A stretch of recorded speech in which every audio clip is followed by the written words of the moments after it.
And most of my life I did like sweets, like cakes and stuff like that. In the last 6 months or so, I don't know what happened. It's late at night. I have healthy and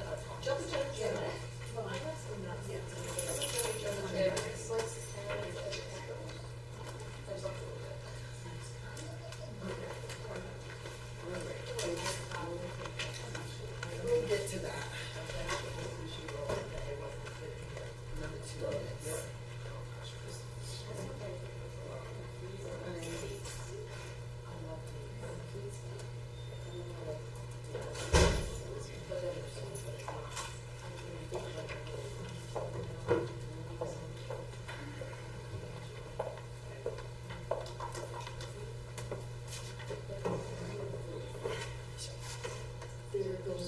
See if she's in her office.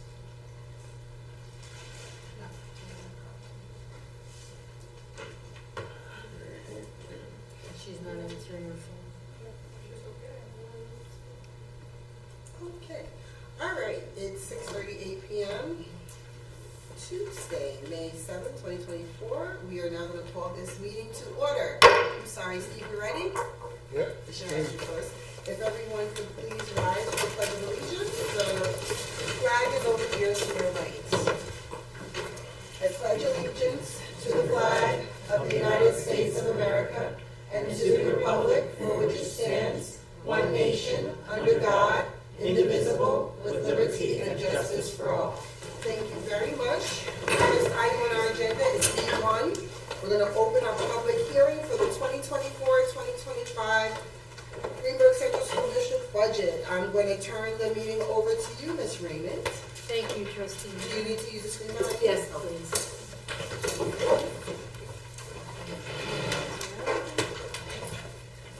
Okay. We're handing out the presentation.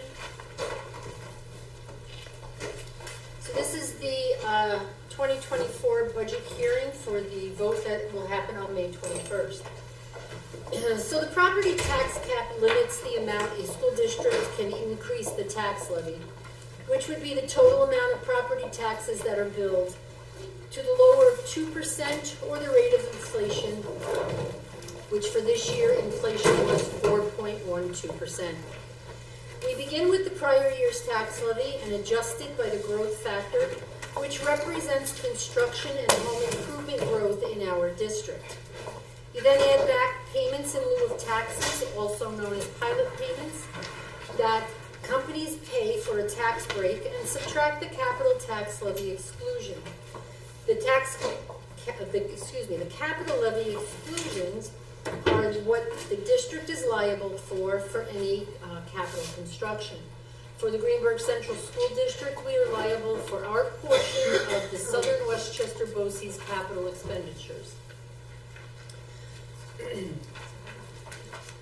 To this, then, we multiply the allowable levy growth factor, which for this year is 2%. We then adjust for pilot payments that are anticipated for the next school year, and you would then get the tax levy limit before exclusions. Allowable exclusions are increases in any retirement system contributions, which for next school year would be the employee retirement system, because that went up more than 2% from year to year. Also, the capital levy obligations for the next school year, which again, these are the Greenburgh Central School District's obligation for the Southern Westchester BOCES portion of their capital expenditure. This then will make the tax levy with exclusions, the tax levy limit adjusted for exclusions of $67,709,000. I have to stop you because we needed a motion to open the public hearing. Sorry. Can I get a motion to open the public hearing? I move that we open the public hearing on the 2024-25 budget. Second. This is properly moved and second. Is there any discussion? Hearing none, all those in favor? Aye. Any opposed? Any abstentions? I'm sorry, please continue. Do you want me to start from the beginning? No. No, okay. So the allowable levy adjusted for exclusions to get a simple majority plus one vote on May 21st would be the $67,709,778, which is a 3.73% increase over this year's tax levy. To that, you are allowed to carry over any money that wasn't used from the prior year tax levy. So the Office of the State Comptroller has calculated that we could carry forward $1,007,776. So that would make the tax levy $68,717,554, or a 5.28% increase. Ms. Sunday, can we get this on the screen? Because right now the screen can't see this PowerPoint. What screen? The online screen. It just sees us. Is there any way to put it on? Need to be brighter. No. Huh? I think what they're asking is, can it go on YouTube? Yeah. Yeah, he's adjusting it right now. Pointing the camera at it. Oh, but you can't Look, share see the if, screen? see if you can see it now. Do you see it now, Trustee Maris? Let me check. Oh, just share the screen. Yes. Okay, thank you, Steve. So we are proposing a budget of $80,567,747. This includes a tax levy of $67,039,809, which represents a 2.71% increase from this school year, and is below the 3.73% that I just mentioned from the previous slide. We will see that we are receiving a modest increase in our state aid, and that is for expense-driven aids. As we have reported in previous budget presentations, when the governor and the legislature came to an agreement on the budget, the safe harmless provision was restored, and we had already included this back into our state aid number. Our miscellaneous revenues will be increasing, and that right there is, we will see a significant increase in our interest income, with interest rates having risen from this school year, and for us using New York liquid asset funds, which is allowed for school districts to use with other municipalities for investments. As well as we will see an increase in sales tax revenue from Westchester County and an increase in tuition billing. So the overall budget to budget increase is a 3.25%. In school budgets, expenditures are organized around major functional categories of district activities. Specific expenditures such as salaries, equipment, supplies, BOCES, benefits, etc. are reported within these functions. These are the 6 functions within our budget. We start with general support. General support includes the Board of Education, the district clerk, the district meeting, which is the budget vote, the superintendent's office, all business office functions, curriculum and instruction, buildings and grounds, and all principals' offices. Instruction is the largest of all of the functions, and this includes all of our teachers, all of the instruction for our students, including guidance counselors, social workers, health services, technology, library, extracurricular activities, and athletics. Then we have pupil transportation. This pupil transportation is for our in-district transportation, our private transportation to 60 private schools, transporting 346 students this school year, all after-school transportation, athletic events, and extracurricular field trips. Employee benefits include health insurance, workers' compensation, unemployment insurance, dental, vision, Social Security, and 2 retirement systems, the employee retirement system and the teacher's retirement system. We've budgeted money for debt service in the event that we would have to take a revenue anticipation note if we were not collecting our property taxes timely to meet our expenditures in September and October of every school year. This money here would be to offset the interest that we would pay on that borrowing. And then lastly, we have the interfund transfers. Interfund transfers are specifically for the special aid or the federal funds and for our capital interfund transfer. This dollar amount here you will see has been lowered significantly by $800,000, and that is specifically in the capital interfund transfer, We've lowered that from 1.3 million to $500,000 in order to balance the expenditure side of the budget to meet the revenue side and to keep the tax levy at the 2.71% increase. Within the functions, as I said, you can break it down further. And here you'll see I've broken this down, our budget now down into salaries and benefits, which is the largest of all of our expenditures in the budget. Equipment, where you'll see a decrease in previous presentations. You heard that when we were trying to get it to balance and keep the 2.71% tax levy increase, we decided to decrease equipment where we could, and it was recommended that we stay away from instruction, so we took money from equipment, from the buildings and ground side, and some contractual expenses from the buildings and ground side also. Included here also are supplies and textbooks, all contractual items, which includes our transportation, tuition for out-of-district placements, and any contracts that we have. Tuition that we pay out, BOCES expenditures, our debt service again, and interfund transfers. So the interfund transfer to capital of $500,000, it was recommended that we concentrate next school year on technology and security upgrades. At a Finance and Facilities Committee meeting on April 4th, Trustee Warner had the members categorize and list in order of what they felt was important, the priority of these items. So indoor and outdoor security cameras would help us to outfit the rest of the cameras that are needed in all of our school districts.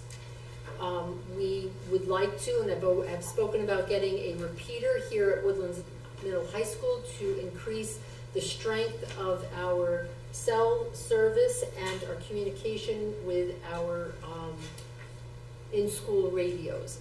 Verizon will provide a repeater for us for free since we already have an account with them, and we have over 40 cell phones with the company. And then our auditorium at the Woodlands Middle High School needs electrical upgrades, and the sound system needs to also be upgraded. So we believe that we could do those three things within the capital interfund transfer. Of course, obviously, we have to put that out to bid and get prices for all of this, but we would like to stay within these three. What also was included were exterior doors, radios, swipe card access points on our exterior doors, 2 Woodlands Middle High School bathroom upgrades, a cell tower, which would be a long-term option that we would look into and could possibly be an income revenue source for us. Again, listed here is a gray bar repeater. Before we knew that Verizon could give us a repeater, we had priced out what a repeater would cost us. And then from the band room at the Woodlands Middle High School to the art room, students walk outside, and it was recommended that we put an awning over that for inclement weather. Now, radios, the swipe cards, and some of the exterior doors, including some of the bathroom upgrades, we are going to try to do within the budget so that we can continue the rotational cycle of the radios that we have been doing over the last couple of years. I've also applied for some grants for the future that hopefully we will get that could answer some of these questions and help us do some of these projects. So if you put this in a 3-part budget, the 3-part budget has 3 components. The administrative component, which is everything outside of the instructional portion of the budget, the program, which is all of the instructional component, which is the largest of the 3 components, and the capital component, which comprises of buildings and grounds, some transportation, and the capital interfund transfer. So what would the impact to the taxpayers be? If we levied the $67,039,809 on an example of an average single-family home assessment that was provided to us by the town of Greenburgh assessor of a home valued at $636,659, a sample bill would be $9,275.36. which would be a $400.06 increase from this school year.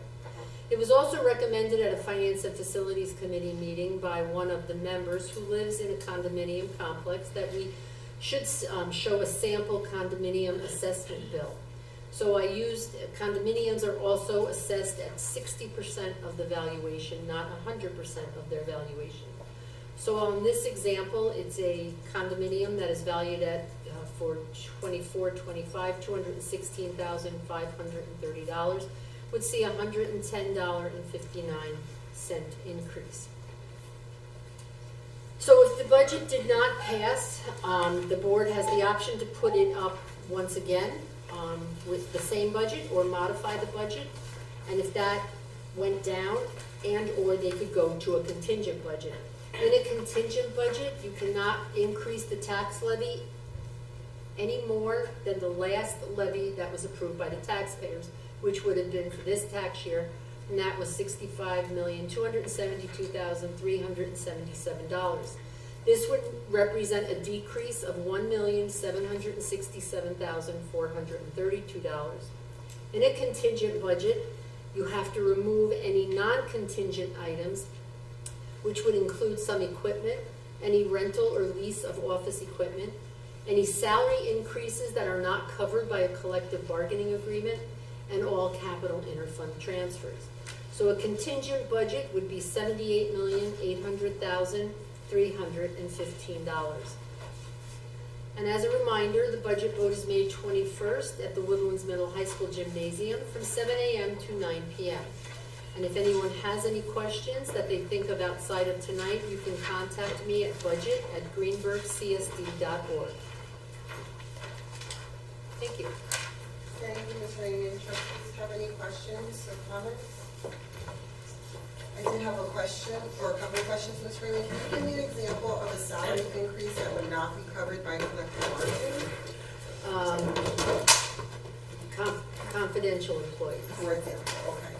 A couple more questions. When you talked about the contractual, just to reiterate, with our contractual budget, that's where the tuition for out-of-district placements falls and not under tuition. Correct. Okay, because we pay those based off of our contract, correct? Correct. And then there was something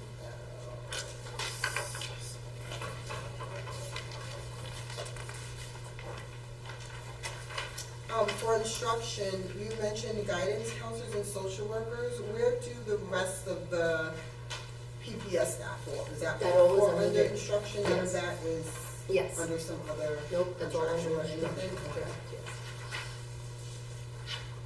All right, any other trustees with any questions? Yes, trustee Jacobson.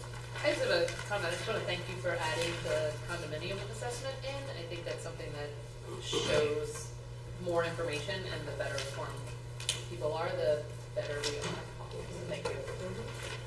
If you go onto our website, under the budget tab, you will see more information. You'll find the property tax report right there. We will be putting the budget newsletters under there. All budget presentations are under there, as well as other documents that we've always, but if you have any further questions, everything is listed under that Line by tab. line is there. Line by line is there also. Right. Okay, thank you, Ms. Raymond. Now we have our, Wait, is anybody in the public that wants? I didn't get to finish my sentence. Now we have our floor open for any questions on the budget from the public. Is there any questions? Just to kind of go back to the grants that you applied for, can you name a few that you did? So I was going to, in my report today, but that's fine, I just finished fresh fruits and vegetables grant for our cafeteria. I am working with a representative from CLPS, who is the security firm that we work with, on a stop grant, and that is for security in our schools. There are grants out there with Motorola for our radios that we are working on, specifically with Motorola, because those are the radios that we do have currently. I know those are the three that we've been concentrating on recently, aside from the grants, our federal grants. And then just so I understand, for the auditorium fixtures or electric, you guys put a bid out already, or you're? No, we will put, last year, when we thought about trying to do something in there, we asked the company that they use if they could give us an idea of what it would cost. And that's how we based our number off of that, with an inflation to it. Okay, thank you. Mhm. Okay, any other questions or comments from the public? Hearing none, we're gonna close our public hearing. Do I need a motion for that? Okay, can I get a motion for that? I move that we close the public hearing on the 2024-25 budget. Second. It's been properly moved in second. Is there any discussion? Hearing none, all those in favor? Aye. Any opposed? Any abstentions? Motion carries. Next on our agenda is C1, introduction of new hires. Do we have any new hires this evening? Alrighty. So our agenda is C2, CLPS TAP app, and I met someone. Hi. Hi, everybody. So, so we did a security assessment with CLPS, correct? Yes, And you have a product which is called Tap Tap. Yep. That you'd like to, do you need the screen behind you? Yes, I already set up a Okay. PowerPoint, so I just wanted to give everybody an overview of what we're doing at the school in terms of. Thank you, sir. Do you have a handout or no? No, unfortunately, but I can email Lisa and she can send it. Okay. I'll get that out to you as soon as I get home. So, as I was saying, I'm with Tap App Security, that's a branch of CLPS, which we're honored to work with the school district on our security enhancements. As you all know, from previous board meetings, for people who were here, we went through a long laundry list of items that we felt were a priority for the safety of students and faculty and staff. But for tonight's purpose, I'm just going to give everybody an update on what's happening with our TAP app system that we're implementing throughout the school district. I want to give everybody full transparency, let everybody know how the TAP app works, what it's doing, where we're going with it, where we are with it, and answer any questions from the board or any other distinguished guests who might have some queries about what the actual form and function of TAP app is. So basically, TAP app is an emergency mobile communication system. It provides one-touch access in the event of an emergency, whether it's man-made or if it's natural disaster. You go onto your laptop, your mobile device, your smart board, your laptops in the classroom. You hit one button. It automatically notifies all of your key stakeholders throughout the school and in the district, and also members of public safety if there's any required assistance. So it's I like to call it like a first alert system for school districts. So one touch button, very easy to use, and it simultaneously notifies everybody in the building who needs to know, lock your doors, keep your children safe out of the way of the windows. If there's a fire or some kind of disaster, it alerts everybody at the same time. There's a fire at this location, please leave the building, go out this route, et cetera, et cetera, et cetera. But I'm going to give you just a really quick overview because I know there's a lot on the agenda tonight.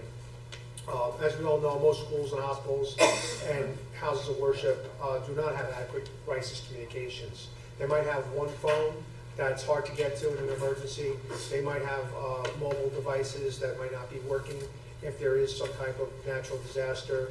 They might have a walkie-talkie, a Motorola radio, or something that isn't accessible at the time. So the reason why we're here working with the school district is providing an extra layer of communication.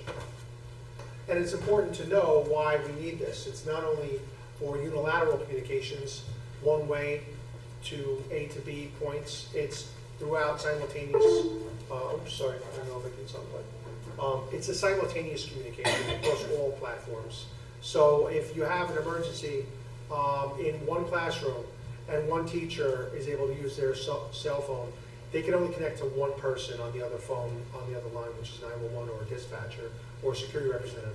With TAP app, it provides a 360-degree simultaneous communication output, and it gives everybody instantaneous line of sight in terms of getting the information that you need that's really necessary in the event of emergency, because you don't want to have one person with the knowledge that 1,000 people need to know about, right?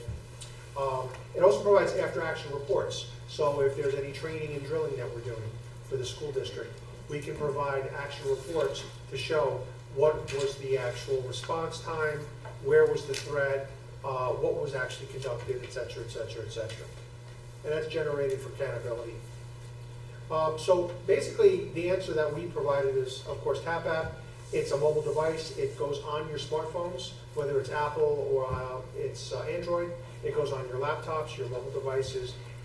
For teachers who are not inclined to want to use it on their mobile phones, it is available on the smart boards and on their laptops in classrooms.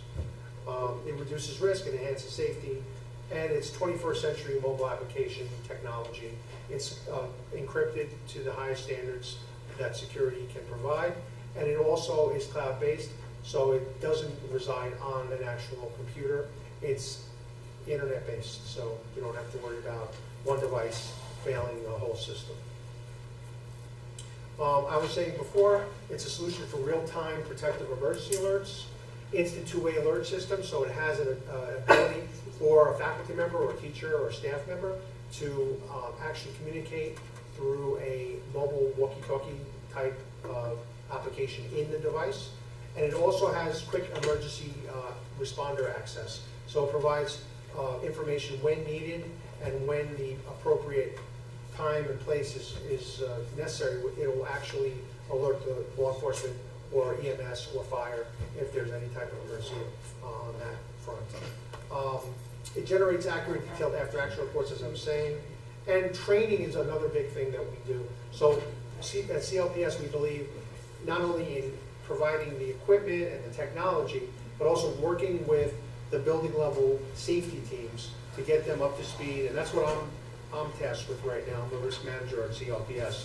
I work with all the building level safety teams, the principals, their designees, and we get everybody through tabletop exercises and drills in the event that there was an emergency. Not only do you have the device, but you'll know how to use it. Now, there are 5 basic protective actions when there is an emergency, and it's very easy. It's on all of the computer screens. When an emergency is actually activated, these are the choices that an end user has to be able to take a protective action. It's, of course, hold, shelter, evacuate, lockout, and lockdown. And those are the 5 standardized protective actions set forth, in New York State. And basically, each one of them means a different, or has a different purpose. So hold basically informs, stakeholders in the emergency alert process that there is an emergency and to limit movement throughout the school building. Shelter is basically to find cover or protection against something to the effect of, say, a hurricane or a natural disaster. Evacuate would be used in the event that there was a fire or some type of smoke condition in the school. Lockout basically would prevent any movement coming into the school. So if there was an angry, suspicious person of interest outside that was reported and the alarm was sounded, they would be locked out of the building. They wouldn't be able to enter until the police investigated. And then, of course, there's lockdown. If there was, God forbid, an active shooter in the school, an immediate notification would go out to all stakeholders, notifying them to lock down your classrooms, your offices, and make sure that your children, who are your most precious assets here in the district, are safe and out of harm's way. Any questions so far about these protective actions? Yes, ma'am. So, just for clarity, with this app, any staff member would have access to this app? Yes, and basically, we can limit what the actual output would be. So we could limit, if you just wanted, say, for instance, your teachers to do a lockdown instead of everybody, for the purpose of, maybe if you were worried that there would be some errors made, if there was a fight or something, and you don't want to over alarm people, we can actually, our software can go in and basically limit any group or end user from doing whatever function it is that we can do. And this app is on the employee's personal cell phone? No, the app is available in the classroom on the laptops or any smart boards. but the ability to put it onto a school-issued or personal cell phone is also an option. So that is something that is, a lot of districts have, teachers that are weary of having them on their personal cell phones. Right, right. So that's understandable. It's your private cell phone, and you have the freedom to choose what you want on it. However, we found that many districts, the teachers, once they learn about TAP app and what it actually can do to help mitigate an emergency, they really don't have a problem with it, but it's an option, not a ultimatum, put it that way. Trustee Jacobson, you're on. You might cover this later, so if Yes, so, sure. you could just tell me to wait. I know we've all had those experiences where we're accidentally holding like the panic button on our phones and it Yes. starts going off and you're like, oh my gosh, it's not really an emergency. What happens if, and can it happen, if someone erroneously triggers one of these protective actions? So if one of the protective actions are triggered, and it's very hard to do because there's a couple of different steps that need to be taken. It's not like you'll be walking down the street and your bag moves in a way that, alerts the actual protective action. You would have to actually swipe the key open and then go into the actual protective action and press the button.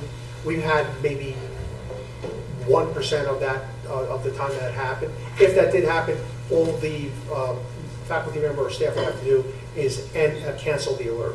So there's a button on the bottom that says cancel alert. They would just press that and it would end the actual alarm. And so if it was on like a smart board, would that be very similar? Like could Yes, a you could student just- run up and like hit a button accidentally and then it kind of... No, actually, it would be hard unless they had like the actual access to get into the actual application. Gotcha. So they would have to literally like come behind and then go in and hit the password and then open it up and then do it. So there's a password lock on it when it's...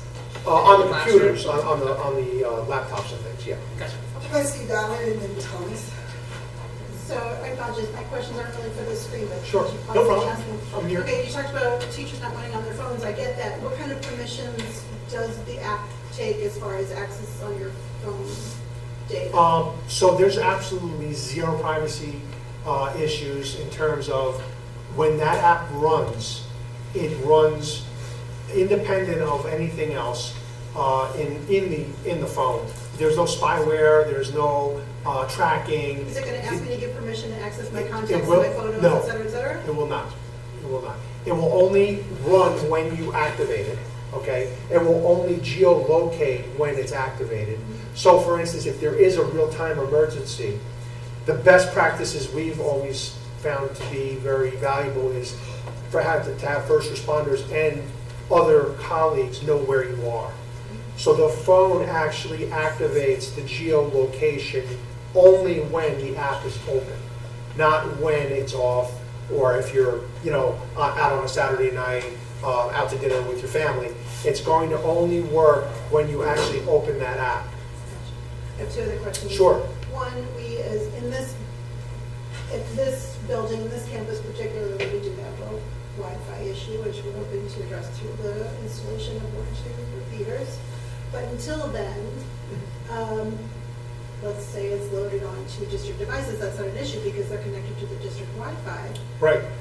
But, will there be, how useful will this app be on this campus with the state of our current Wi-Fi infrastructure? so Do you foresee there's- an issue with us really being able to fully take advantage of this should the need arise? I would say that there's very limited connectivity issues that we've seen so far, and we've tested it here. Okay. But we will have a 100% reassurance once that repeater's in. Gotcha. Last Yeah. question, and maybe Sure. you said this when I was jotting down my other questions. If I'm not looking at my laptop or my phone or something, and somebody sends a message, does it pop up on the giant smart board in my room so I have to notice it? Yes, and you'll hear an alert. Also, the great thing about the TAP app is it has 5 levels of notification. You're going to get an email, you're going to get a text on your phone, you're going to get a voicemail, and, one applicable. So whoever has voicemail. But if I have everything on silent, Well, as I should, yeah. I'm just You'll wondering hear how will an I- Amber Alert type sound. Gotcha, okay. So it's an emergency alarm system Gotcha, that's okay. basically being sounded. I'm Yeah. sorry, that makes me worry. I thought and forgive me for the type of threat. Sure, I thought no when there's a problem. threat, the phones are supposed to be off because they're not supposed to get alerts and stuff. It's supposed to be on. So when an actual threat is initiated, and for instance, you're in your classroom, God forbid, you hear a shot or something. What's the first step basically is to go to that app or to go to your laptop and sound the alarm, lockdown. Okay, you want to let everybody know at the same time, there's a gunshot heard outside the classroom, let's lock down. The only way for other members of, the school in the building are really going to know is if they actually see, hear, or get notified of the alert. So initially, that alert system goes out.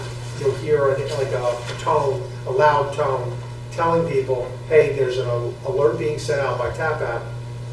You better check it out. Go to your device, see where it is. But once that initial alarm is sounded, it's then silenced. So. Trustee Thomas, you have? Yeah, Don't worry. this is a loaded on trustee Bowers' question. Sure. In the very unlikely event that we deal with something where there is somehow no phone service, there's no internet, everything is kind of not working. Is there any on-premise solution, Bluetooth or something where there's still some level of communication between the devices that are on? The only thing that I can tell you about that is the LAN that's set up. So if it's on a laptop, you're going to be connected to the Wi-Fi. Let's just say, and knock on wood, we never have a day like that again, but 9/11, for those who remember, who are old enough like me to remember, the phone lines were down. I don't know if anybody saw that day we had the earthquake. I was trying to use my phone, and for like 3 minutes, and it was Verizon, and I don't know if it was just Verizon or AT&T, I couldn't call my mother, I couldn't call anybody. In that case, we have to then defer and hope that the LAN system that we have that's connected to the internet will suffice. When you say the last, that's Local area network, understand. yeah. But that means that the internal devices they'll talk to each other. Yes. In lieu of. Yes, in lieu of mobile devices, yeah. I mean, my question was your question. Yes. So, okay, it's cloud-based, power goes down, because that does happen here from time to time. Right. If we're basing our reception on Peters, then we've got a problem. So then the question is, what do I want to do to ensure that the system works in terms of like battery backup, or what can I do to make this thing still function if I don't have complete power everywhere? So if the power goes out, it's my understanding that there is a temporary switchover that takes place. Is there? That has. You don't have any. We don't have any generators. There's no backup There's generators. no generators here. 'Cause I was under the impression that we had mobile ones that were. We rent them. Yeah. We've Okay. rented them in the past, but it takes like a couple of days. Okay. Okay, So so if the there's a generators. complete power outage, We've had power outages a few a times. complete power outage Big could storms, be a right. problem for communicating, but that is something, that the district, we will work with you on to get a redundancy in place. Right, so that goes on the security list. Yes, that's Okay, part of the good. security list, yeah. So, also, how does this, I'm sorry, trustee. Go ahead. How does this system tap into our existing system? So I know when some emergencies happen, staff in the buildings use the walkie-talkie. So Right. is that, does it trigger, and then whatever emergency use the walkie-talkie? Because that doesn't need internet, so they can, They can Still communicate use that their way, it's just an added walkie-talkie. layer of security. and then Right. also does it tap into, I'm assuming there's like a ringing alarm system here that like lights or, Yeah, we just heard one before. well, that was The the fire door, but yeah. I mean, like throughout the building, is there something throughout the different buildings that rings? A hardwired panic alarm, we don't have yet. No. That's not something we do have yet. So this would be in lieu of, radio communications, phone communications. This would be an additional layer that you would have. And, I think districts that are really wise, they look at worst case scenarios, and the only way to really mitigate risk completely is to be redundant in your systems, right? So you have your walkie-talkies, you have your phone lines, you have your PA systems, right?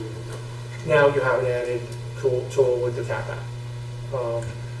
So, you know, anything at any time could go awry, right? We all know this. Unfortunately, this country has seen a lot of violence on campuses and things of that nature.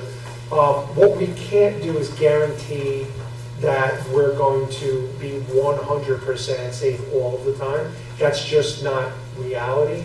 But in a perfect world, we would have, you know, a system in place that could cover all bases. This is an additive prescription to your already very robust security measures that are in place. Okay, thank you so much. Yeah, and I just like to be a realist. You know, I don't like to promise that this is the magic bullet, but this is a very useful tool. It's used in thousands of schools throughout the country, and it's a very effective tool for, you know, districts to have in the event of emergency. Yes?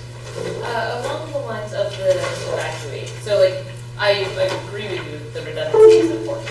I guess my next thought is that what happens after? So the alert goes out, let's say it goes to evacuate. Is there a way to then put in, like, where people should be evacuated? Yeah, I was actually going to wrap up, if that's, do I have a couple more minutes to wrap this up, or, because that was part of the reunification feature that we have in the, Yeah, because they took all your time by talking, so definitely go. just give me like 2 or 3 minutes? Yeah. Okay, One sure. more question that relates to this slide.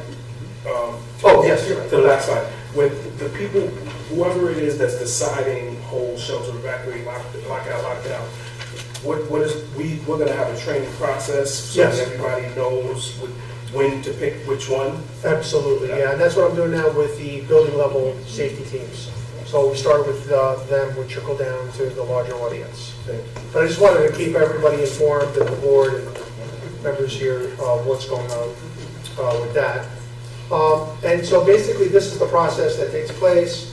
It's, an emergency occurs at a location, employees are notified via the app, they are auto alerted, and emergency responders are alerted immediately. That's the process, and it's the cycle that we stand behind. So that's something I just wanted to. And these are the types of emergencies that you might use the app for: facility failures, fights, severe weather, tornadoes, disorderly persons, other. Now, as per Board Member Jacobson's inquiry, we have a great feature that's a gamification feature that goes into the app. So once the evacuation process is made, we have a feature called attendance missing, found, priority, and emergency plan. So that can go, once a student is located, relocated outside to an alternate location, and they're reunified with a parent, a database of the students who are with the teacher is actually in the app. And then once you go and reunite that student with their parent, there's a checkoff box on that app that tells you, okay, Mary Smith was reunited with her mom, Joanne Smith, at this location at this time, and it's time-stamped. So everybody knows throughout the district where their students are being reunified to.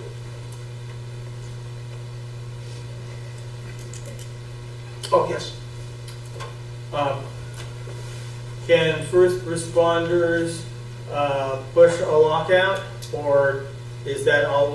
Or do the police call you if there's somebody at large, and then you push it from the inside? How does that? Yes, it can actually work both ways. If you want the police to initiate the lockdown arbitrarily, that can happen. But I think it's at the school's discretion to be able to do that without a third party coming from the outside. Yeah. Yeah. That's my recommendation, Dr. Yes. I have 2 questions regarding your software. Sure. The first is, how do you adapt the software for a variety of kinds of equipment that it might be installed on? And when updates, what about compatibility with older equipment? Sure. That's a great question. So our software is constantly updated. If it's on a mobile device, and I know a lot of people have Apple or Android phones, You'll see a software update that automatically runs in the background, updates all your software. If there's a notification on a laptop that your software needs to be updated, it'll show up, and then the end user can just click the button and it'll automatically update. So that's an auto update feature we have, and we're constantly updating our software too, so we don't have to remind you or have you, go in with a disk. It's automatically done. No, I'm not thinking about discs. Yeah, I'm going way back. I'm going way back. Maintaining compatibility with older devices Yes. as you upgrade, sometimes compatibility We've is. never had a problem. We will actually work across all platforms flawlessly. And if there ever was an issue, it would be fixed within 24 hours. That's our guarantee. Then my second question, also regarding software, if you're collecting personal information from our student bodies and our staff, how do you maintain that data and secure it given cyber attacks that are? Sure, that's a great question. We have the highest level of security available today. It's 64-bit encryption. Actually, 128-bit encryption, I'm sorry. 64K is a little less secure than ours. We're military-grade security, basically. So we really abide by the highest standards of security. And everything in your system is completely enclosed, it's encrypted, it can't be hacked into. The actual lists that are provided for the students are put in by staff members, so it's not like we have access to those lists. That's an internal function. Not to worry about that, and we're completely PERFA compliant, so we would not ever look at any of those records. Any other questions? Oh, yes. Kind of piggybacks off of Trustee Alon's, Sure. because that was where my brain was going to, was the personal information. So if a kid switched classes in a year, Right. who does that updating? How do we repopulate and fix and make sure we're working from accurate lists? Because if we're not working from accurate Right. lists, it kind of defeats the purpose. So how do we So we update work- and how do we keep that? We work with the district on writing scripts. So our software engineers will work with your IT people on constantly updating those rosters. So we can make it in intervals of every month, every couple of weeks, however the district sees fit. We will be able to work with scripts and our software engineers and your IT people. So we can't do it independently. We need to contact. I highly them. recommend, it would take so much time to put every student name in, that we would design a script that can run. Well, not for the initial part, but like for updates, right. for anything that, like, if For any someone updates, yeah. transfers out of district, like, to make sure that we're working with accurate lists, like, how do we Yes, update it? our engineers would work with your IT. Oh, I see what you're saying. To Okay, so make they will do sure- it automatically. Are there any more questions, trustees? No? Are you complete with your Yeah, presentation? You have more? I just wanted to give everybody a minute to answer any questions. We have a feature for missing students too, so if there's a student missing, we could put an alert out for missing students, and then once that student's found, we would alert everybody that that student's been found. No other questions? I am done, and thank you for your time. Sincerely appreciate working with the board I and do have the district. one final question. Yeah, sure. Have you worked with each building leader? Yes, each principal. So on there, because I'm assuming there's slightly different things, definitely this campus probably has some different things than, say, a smaller building. Yes. I'm working with Each all district, school principals and their safety team, so their designees. So this is not like a one-size-fits-all kind of shop. We're working individually with each school, the middle schools, the elementary schools, the other specialty schools that you have. Sounds good. So Okay. thank you for the time Thank and you. for your patience in hearing me out. Thank you, Dr. Ellison. Thank you, Lisa. Have a great one, everybody. Thank you again. Thank you.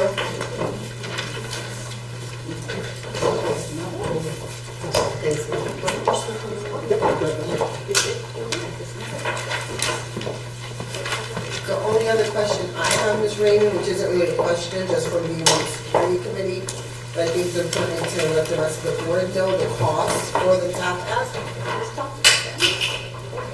I don't not a cost. I don't have to say what the cost. It's on the package. So it came with the contract? Right, so that we did talk about. Oh, I don't know. I don't have the final. It came with the contract. That we did. Is the point. It's in the. It's in the contract that we did a year ago when we contracted with them to come and do the training around our crisis procedures. And so this comes with it. Yes, and I think it was COSER Closer. able to, so COSER took that and processed that. Right.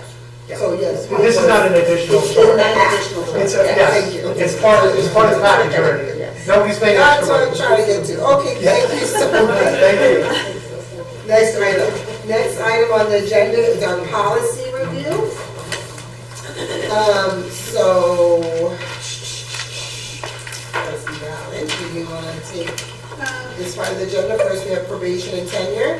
In the interest of time, I'm going to say that we're going to go through these very quickly. There's a number of policies up for review. As always, after we take input today, they will be put up for public presentation at the regular meeting in a few weeks. And then we'll be left open for public comment as well as additional trustee comment for a month for possible approval at the June regular meeting. So what we don't get said or reviewed today, we have time to do that. So first policy, probation and tenure, policy 6215. Any comments or questions? So I did. Go ahead, Trustee Warner. Okay, 6215, page 203, the 1, 2, 3, Right or fourth black? paragraph, the big blob of red. There's a sentence that says, during this time, the board may grant tenure contingent upon a teacher or building principal's receipt of a minimum APPR rating in the final year of his or her probationary period. So the question is, what is that minimum APPR rating? So is it minimum of, effective? Is it minimum of, right, we need to Define that. minimum. Okay, and then at the bottom of the page, item D, the expiration, you're talking about the things that need to be in the resolution, and so when you're making one of these appointments, and it says the resolution must state that to receive tenure, the individual must receive composite or overall APPR ratings of effective or highly effective in at least 3 of the 4 preceding years, and if the teacher or building principal receives an ineffective composite or overall APPR rating in his or her final year of probation, he or she will not be eligible for tenure at that time. And so is all of this stuff supposed to be in the Yes. resolution? Carol just said yes. So what I recently gave to Ivy was that language that she could put with an asterisk below a list of probationary appointments. You have to repeat it each time. You can just sort of Put it at the at the bottom. Okay, good. So maybe we should cluster then the resolutions with the maintenance rate. So you can have all of your, we can discuss that. So that, yeah, okay. So effective or highly effective in at least 3 of the 4 preceding years. Okay, so if there's 2 developing, then they cannot get tenure by law? Right. Right. Okay. Any other questions or comments? I did have a question about on page 1. I told you this already, and so we'll look at it a little bit further, maybe for Dr. Iverson administration to give us a recommendation. In the black, during the probationary period, a staff member shall be given assistance. So I'm just looking for definition of what that assistance is in adjusting to the new position, but the essential qualifications for acceptable performance shall be assumed because the staff member obtained the required certification or license. So I just need to know what the assistance is in adjusting to the new position. Okay, next policy, policy 6220, temporary personnel. Trustee Warner? Sure, on page 1, under substitute teachers, there's some text that's crossed out. And the second set of text that's crossed out says, to the fullest extent possible, the district will seek and employ fully certified teachers. Why is that crossed out? I don't know why that's crossed out. All substitute teachers will complete district-sponsored training. Don't know why that's crossed out. So I have two questions. Why are those crossed out? I don't know, but I would concur with you if you're suggesting that we retain them. Yes, I think so. Why is that? But I question number two. Erie, this is so this is the process when we are, this is, Erie when BOCES gave us the updated version of these policies, and these were edits that they said no longer, that they crossed out in the policy. So we're gonna uncross. I would ask that we retain them. I Okay. think you also need to have some training around the words, because it says to the fullest extent. That means a substitute cannot be certified and come into the buildings. So to That's the true. fullest extent, because the fact that we don't have substitutes coming to Greenburgh Central School District. So if we're gonna put that in there, then we need to train Change the words. and then come up with some type of training for substitutes, because I don't know if that's still going on in Greenburgh.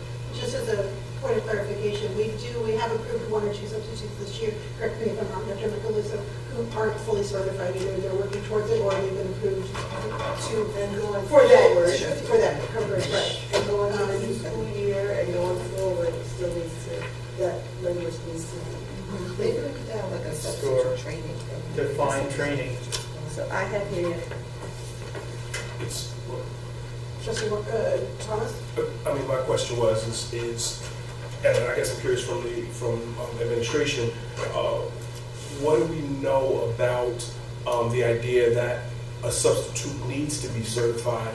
And I ask that because I'm not certified. I've done substitute work. A lot of charter schools do accept people who are not certified. And I don't know whether or not it definitively says enough about whether somebody's able to do the job or not. So I thought this was what it was saying, but maybe it is the wording, but I thought we were saying we will try our best to find a certified. See, we want to put certified people in front of students, but if not, we can take uncertified. and that's where the training would come in, still for all subs. And there are other school districts that, They do that. if you're not certified, Yeah. they'll let you get sub. Yeah, we need subs, but if we can. But we're stating a preference here. We want to certify. Certified press. So is it the consensus of the full board to retain those struck sentences? So, We've if had you three say say yes, yes. then you want to have that in. Consensus. Whether you get certified. Keep it, not keep it. Do we have training for substitutes? No, we don't have anything in place for that right now, but I'm understanding we want to put that in here and put that in place, but we don't have it now. So you okay with So we're gonna make that part I of the would be policy. okay with it, but it's not having Do to. you want to in or out, Kate? I want it in. Ms. Long? Ouch. Okay, so the consensus of the board is to keep it in. And is there any other questions regarding policy 6220? Policy 6562, employment of retired persons. Any questions or comments on this policy? Seeing no hands raised, but with the option to email or discuss at the next meeting, moving to the next one, policy 7320, alcohol, tobacco, drugs, and other substances, in parentheses, students. We had a recent meeting, did the one for staff, now we're catching up with the one for students. Taking into account different legalities and legal. Seeing no hands raised, so with the option to comment at a later date. Next policy, 8241, patriotism, citizenship, and human rights education. Seeing no hands raised. Policy 8260, Title I, Parent and Family Engagement. We did briefly discuss this at a recent education committee meeting, which is where you will see some items in red. That's where those changes came from. There were no updates from Erie One BOCES. This is a longer policy, so again, unless there are comments right now, board members are free to comment or suggest any changes at a future meeting or via email. So I'm not going to suggest any changes, but I'm going to highlight what we did talk about before the education committee meeting, as well as I believe the policy procedure meeting, whatever it's called, governance and policy meeting, that with Title I programming, the administration. It's supposed to be flexible, correct, in meeting times and to meet all family needs. That was correct. I don't know where that is in this policy, but I remember discussing it and reading it somewhere. So families are full partners in the child's education and are included as appropriate in decision-making, on advisories committees, assist in the education of the child.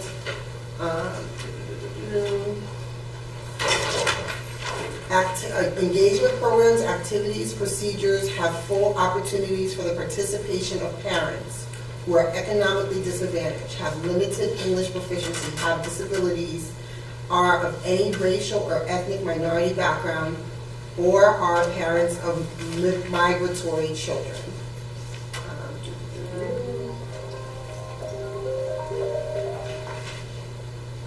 Okay, I can't find it right now, but I just wanted to It's clarify. If Huh? you want that, it's Found it? page 1, item B.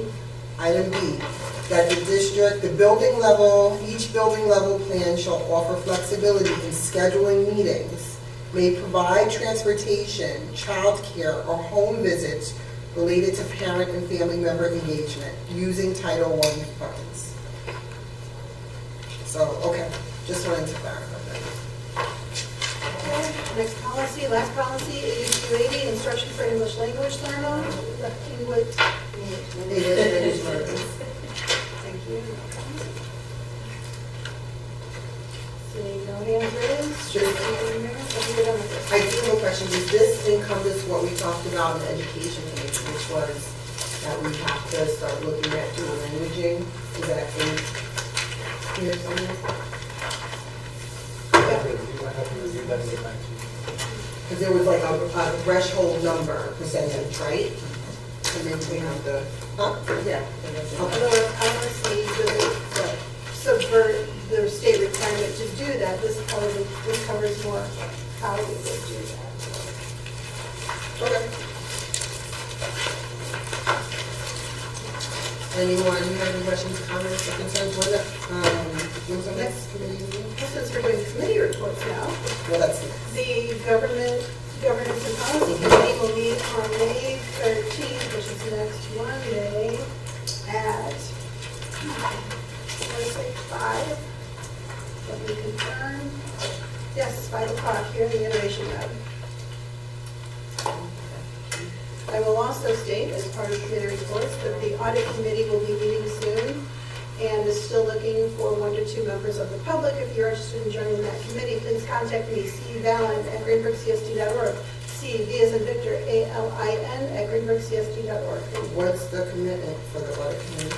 For the audit committee, for the remainder of this school year, we will probably convene, I'll say 1 to 3 times, most likely 2 times, to go over some conclusions from the New York State audit we've been under for the last few years, as well as the first draft and possible selection of the deep dive for the internal audit.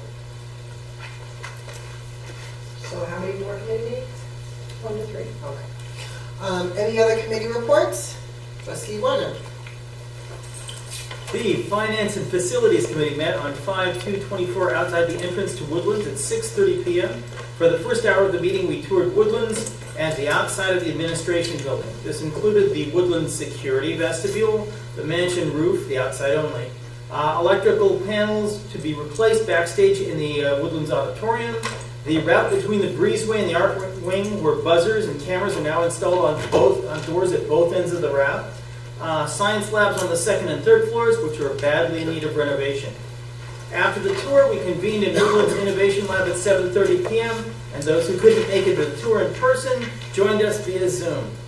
We discussed, 1, revised estimates for the Phase 3 Science Lab renovation project. We have $5.9 million. The revised cost of the labs is $7.2 million, or $9.1 million if we replace the windows too.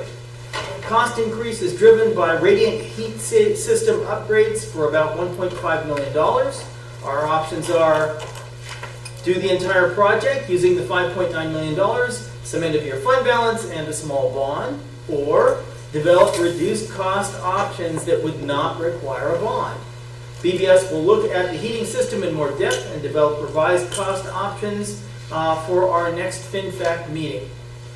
Status of all our major projects. The security vestibule revised shop drawing should be available within 3 weeks. Principal and Board of Education members requested to attend the meeting once the drawings are in. Concerns are door placement and guard booth size. The mansion roof project still has minor non-conformances to be cleared. Phase 1 ventilation projects at all schools are substantially complete. That's the good news. All the fire hydrant bids came back in over budget. BBS is revising the cost estimate and will get back to us before we go out to bid again. This will delay the project. Regarding Phase 2, we confirmed that there are in fact 4 tennis courts in the plan submitted to NYSED. Not 3, 4. NYSED review process continues. Meanwhile, we've interviewed candidates for a construction management firm. RWE continues to review its review with NYSED for the energy performance contract. Per BBS, there is money in the EPC budget for a construction manager. RJ Bailey Auditorium and Auditorium roof bids are within budget. We're on track for a summer construction project, so good progress there. So we'll see. Yes, that's why I would talk when it's all done. Okay. RJ Bailey flat roof and Woodlands roofs are still under review by NYSED. So you got the part that's over the auditorium, you got the part that's flat. That one, they haven't given us approval yet. 3, minor projects. Water coolers in Woodlands hallways were restored to original specifications or replaced. If you go over to the cafeteria and use the drinking fountain, it starts out with cold water. That's good. 3 cubicles were installed in Woodlands guidance area over the spring break. Students have expressed concerns as to whether these provide either privacy or a welcoming environment. We'll look at them at our next meeting.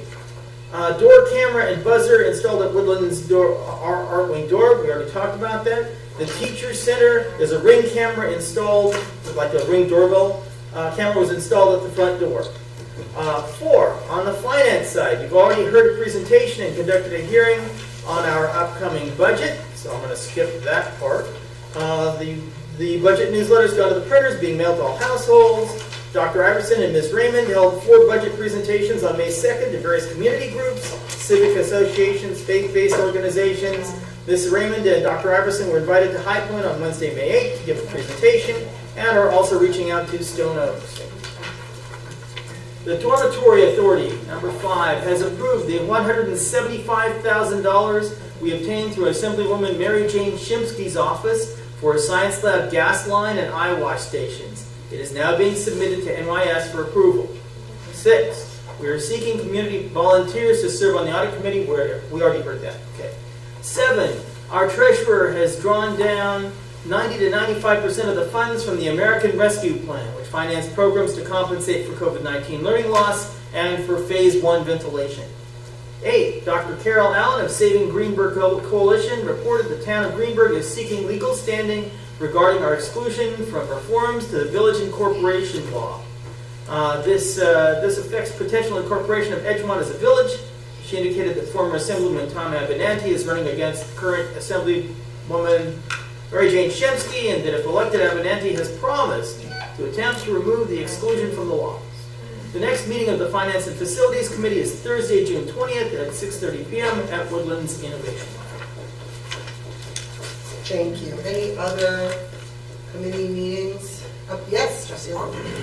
The Wellness Committee met last week, Wednesday, May 1st, and the primary part of the meeting was strategizing and laying out a format for auditing our food service management company, and we will continue that work in depth at our next meeting of May 14th at 12:30, right here at Woodlands in the Freelow Center.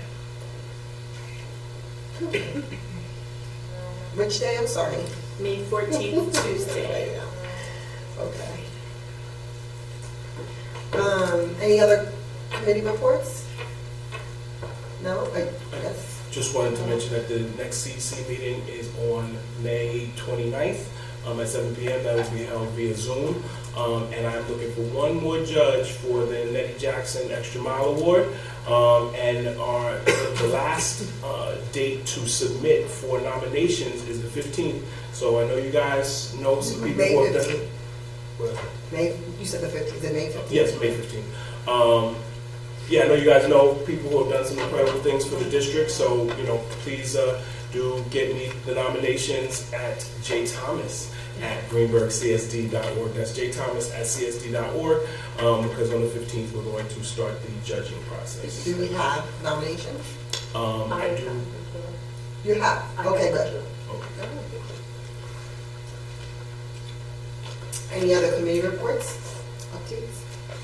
No, hearing none, we'll move on. Student ex officio report. Our student ex officios send their apologies, but they were not able to attend. They are seniors and in the throes of IB testing this week, which is very stressful. Our student ex officios did bring up several issues and things that they wanted looked at. One of the things that they did bring up with the water fountains, as Trustee Warner reported, the water fountains are being fixed one by one. I believe the one out here, Ms. Raymond, the one out here is fixed, and it's now cold, and it's now it's now moving quickly, but we do still have that water pressure issue with the fire hydrants. So they're very helpful, but they are not here right now. For the essence of time, I'm going to table the board president's report, and we're going to move on to the superintendent's report. It's now 7:48 p.m. Yes, and I put mine on my phone. First of all, I want to, this week is Teacher Appreciation Week, as we all know. I want to take this opportunity to publicly recognize and congratulate and thank all of our teachers, teacher assistants, staff, aides, for all that they do. We could not do this work without them. They play a very important role in their respective fields, and they are to be honored this week. And I just want to make sure they all know how much I appreciate what they bring to the table each and every day. This is not an easy job. This is a lot of work.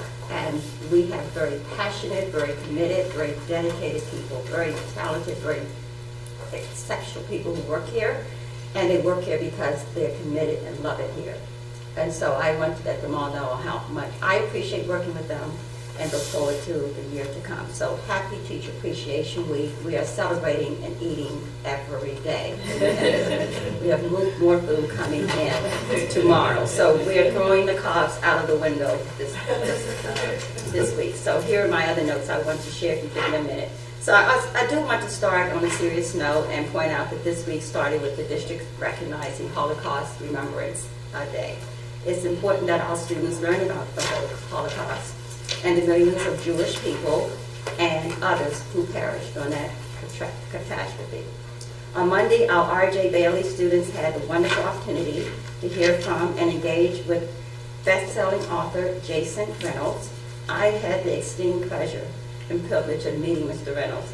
He's from my hometown. I found that out while there before he spoke, and then to see how the students were so excited and there to ask questions when he talked and presented his history and his vision and his motivation for how he became a writer and an author, and that connected to what many of them are experiencing today. And the ultimate message he was sending is stay the course. And he shared with them how your dreams doesn't have to be just related to sports. You can be successful as a writer. And he shared at every grade level, grade 4, 5, and 6, had read one of his novels, and prior to him coming, and had done some activities on it. So when they came in to meet him, they were well versed in the book, and they were able to ask some very deep, very heavy questions that he had to say, wow, I didn't expect that. Great question. So we're looking forward to hopefully keeping that relationship with him. He and I on the side talked about some other potential opportunities for him to do some work in the district, because he's been our staff. So we're very happy about that. We need to definitely thank Elena Giovizano and for helping. She coordinated that. I think he spent the night at her house that night. That is amazing. And she brought him to the school. And also we cannot forget Danielle Allen at Bailey, and the literacy coach Lori DeAndrea, who I remember back when we purchased the books, This has been long coming, and it was phenomenal. That's the kind of thing I would like to see at all schools. And so this is the first of many to come. Also, Monday kicked off National Teacher Appreciation Week, we know that. And what we're coming up upon now is National School Nurse Day. That is tomorrow. Our nurses are, again, part of the celebration this week, but tomorrow we're going to honor them specifically for the time, just their role in what they do in schools. We know how important our nurses are to the school community. They are important to us, and I want to recognize them. Some of the greatest people I know. And quickly looking ahead to the next week, we have College Signing Day coming. Wow, exciting day for our seniors here at the high school, as well as an SEL event that's going to be happening in the evening. And we have such pride in our students and so much to celebrate at this time of the year on that last leg. So we are excited and we're looking forward to continuing the year. Stay tuned for more to come. Thank you. Thank you, Dr. Iverson. Next on our agenda is the Assistant Superintendent for Curriculum, Instruction, and Personnel, Dr. Macaluso, 7:53. Good evening, everyone. So I'd like to start off by just recapping for the community that we are well underway with completing required assessments for 3 through 8 ELA in mathematics. So special thank you to the technology team that helped us launch computer-based testing this year for ELA and now finishing up with mathematics. So this was our pilot year for that, and that worked out very well. And so we'll be finishing up mathematics assessments this week, and then science assessments for 8th grade and for 5th grade are still in the process. Keeping in mind with assessments, just kind of how our community aware of end of the year assessments, there is an assessment calendar that is available on the district website under curriculum and instruction. And so once 3 through 8 ELA and mathematics assessments start moving off the table, then we will begin our other assessments such as iReady, Qantas and Pinnell, and the NWEA math for the high school math courses. I do want to remind the community that work is also well underway to develop a professional development plan for next year, and so that is a collaborative effort between the teachers bargaining unit, a parent representative, and an institution of higher education. And so that work will begin shortly once we have all the constituents established for that, and notification will be sent to those individuals, and then there will be a presentation to the board for the proposed professional development plan for next year. We're super excited about launching our very first SEL district-wide event this year, and so that will happen on May 15th. And a very special thank you to Mr. McCoy and Mr. Giruso, Dr. Giruso, who's on the now soon, the district-wide SEL event, and that hopes to be another amazing opportunity where we'll have a lot of our community members come out. We have very special things set up like future letters to self, a collaborative mural, an express yourself photo booth, and a feelings globe. So please be on the lookout for that and mark your calendars. That will happen on May 15th. I also want to commend and congratulate the students who were recognized in our TWR, that's the Writing Revolution essay contest, and so similar to previous years, we will have a celebration for those individuals on Monday, May 20th, here in the Innovation Lab, and a special shout out to the following students. So first grade at RJB, fifth grader Audrey, third grade, fifth grader at RJB Chidera, an honorable mention to Ryland. In grades 9 through 12, special congratulations to first place winner McKenna, who was a 9th grade student here at Woodlands Middle High. Second place Julia, a 9th grader at Woodlands Middle High. Third place Chloe, also a 9th grader here at Woodlands Middle High, and honorable mention to Melanie Fajardo. And then certainly the final piece that I would like to just acknowledge to the community is a very special congratulations to our own Nicholas Giruso, who became Dr. Giruso on Monday. As you may well know, Mr. Giruso started his career here in Woodlands Middle High School as a psychologist, and so he successfully defended his dissertation. And so for those of you who know him, please extend your congratulations to him. That is certainly a exercise that requires a lot of determination, and so we thank him for his scholarship and contributions to the field, but then also for his unwavering commitment to our students who require some additional services. So we congratulate him on that. That's it? Okay. Thank you, Dr. Macaluso. Any questions, comments? And now we're going to move on to item D6, Assistant Superintendent for Business Report, Julie Raymond. Thank you, Trustee Nurse. For our treasurer's report for for the month of March. We began the month with $48,597,708. We deposited $2,300,672 and dispersed $7,024,821 and ended the month with $43,873,560. I told you about the grants that we are working on, the Stop Grant, the Motorola Grant, and the Fresh Fruits Grant. We will be going for EPC funding soon, now that the EPC project has passed SED. We are now working on that with our fiscal advisor. And just a little bit about a couple of buildings and grounds things. The fire alarm system at the transportation building is being upgraded this week. And Mr. Pugliese has had the mulch delivered to school so we could upgrade our playgrounds and do that playground maintenance now that the spring is here. Dr. Iverson, Mr. Pugliese, and I will be attending 3 PTA meetings next week to present the budget to them.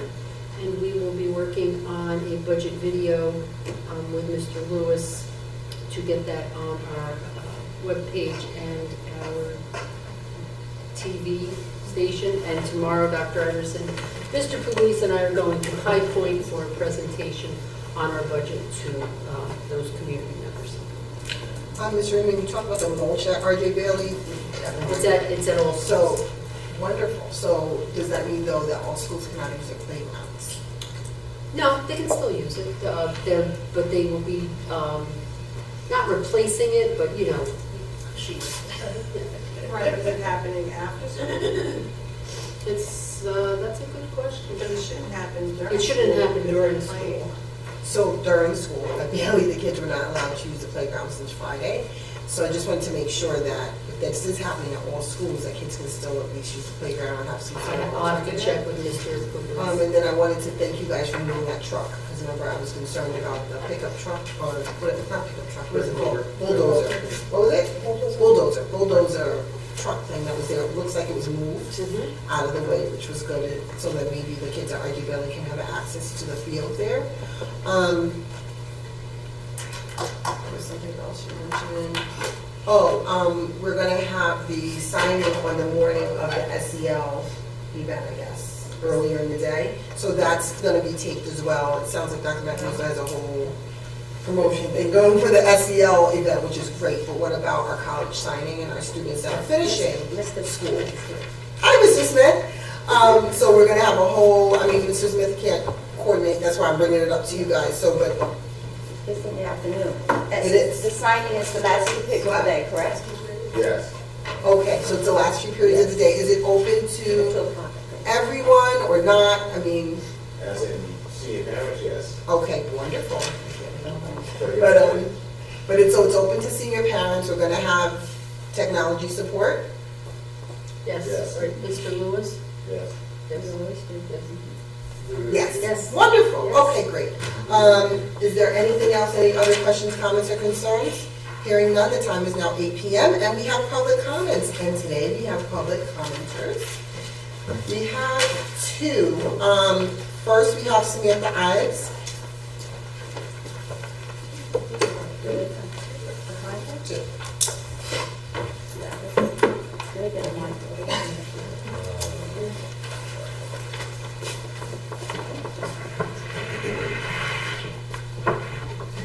Okay, you have 4 minutes. Is there a clock she can see? I can get any better. Her time? Okay, good.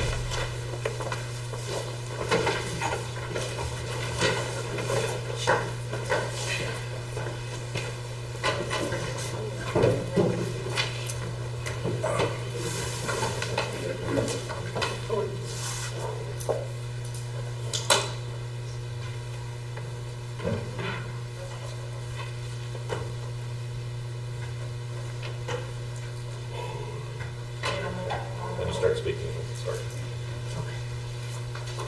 Thank you for having me. My name is Samantha Ives. I'm here representing PTA Council. It was repeatedly stated at Candidates Night that our students thrive when the community is active and engaged. It was also stated that the PTA needs to be more open and accessible to parents from every part of Greenburgh. On both points, we couldn't agree more. Your PTAs are working hard to be accessible and out in the community, tabling throughout last summer and fall with the Greenburgh Fairview Farmers Market, where we spoke with over 200 families about free meals and the CEP. I had the honor and pleasure of meeting with the executive director of El Centro Hispano to present ourselves as a bridge to the school district.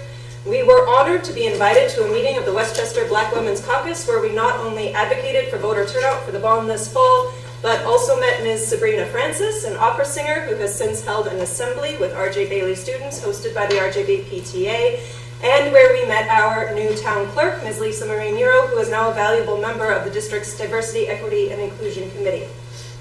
We celebrated with you when the bond passed. A group of PTA volunteers were on their way home when the results came in. PTA volunteers had spent 12 hours at Woodlands meeting the community and speaking with voters in support of our students.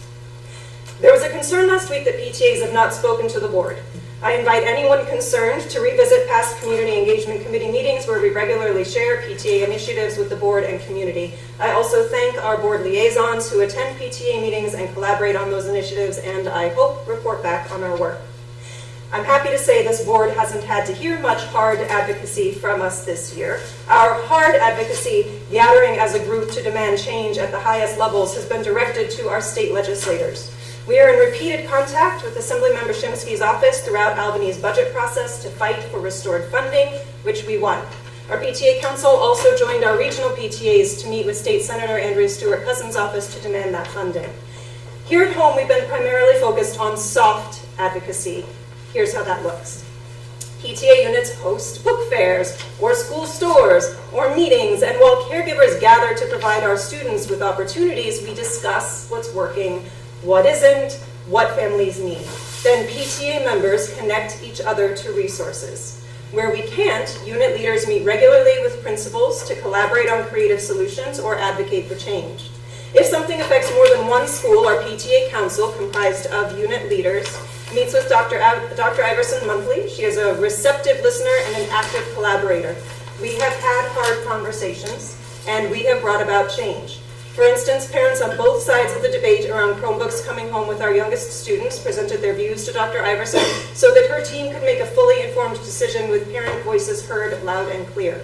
Our positive working relationships allow us to affect change from the bottom up without having to demand that the board enforce change from the top down. Finally, in response to the call for more community building and inclusivity across all of Greenburgh, I would like to say the quiet part out loud. We live in a community that has been subjected to a history of redlining and housing segregation. It takes work and time to mend such a deep rift. Our PTAs are at the forefront of community building with the dedication of diverse leaders from all parts of Greenburgh who work to bridge that divide. I stand within a legacy of diverse leadership that puts our children first and utilizes our differences as strengths. Like your board, we cast a wide net for volunteers and welcome anyone from any part of our community who steps up for Greenburgh students. If you believe in our kids, you belong in the PTA. Join your PTA. I invite current members to run for leadership positions. We need you. We are stronger together. Visit our table on SEL Day, May 15th, or at any of the end-of-year events, or on the Parents tab of the GCSD website to learn more. Thank you.